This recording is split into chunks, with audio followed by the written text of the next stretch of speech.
Hey guys, this is a follow-up to my last video I did about epididymitis. I know the pain, I know what you're going through because I had it for like 15, 20 years until I figured out it was my diet that was causing it. But I've got 3 other things that caused it and made it worse. And in my case, was part of my healing process to be totally free from it. And I'm going to share with you those 3 things, very simple, that you may not be aware of. Number 1 is right after I had sex with my wife, immediately I would get up and pee, empty my bladder. Very important. It flushes out the system. And I gotta tell you, then I would just go in the shower. My wife would understand it totally. It's not very romantic. It's not very sexy. You want to lay there and cuddle and stuff. I would get up, pee right away, and take a shower and clean there, and that would help. Number 2 is after you urinate, some people retain a little tiny couple drops of urine at the end. And so when you go shake the dew off the Dixie, make sure you shake all the dew off the Dixie, if you know what I mean, okay? But if you've got epididymitis, you're not shaking anything because that shaking's gonna hurt a lot. So I don't recommend that.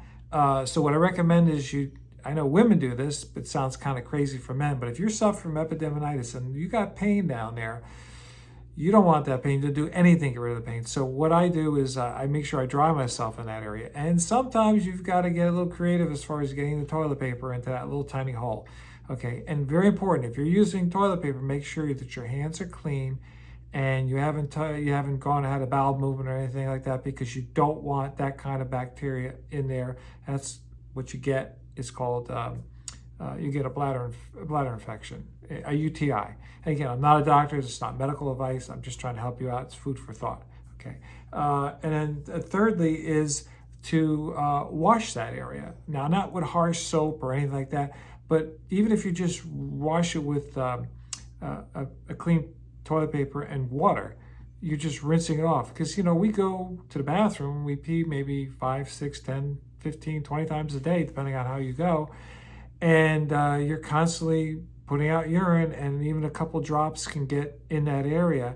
So what I recommend is just wash it every night before you go to bed. And I would not recommend, like, if you wore underwear all day long, don't wear it to bed.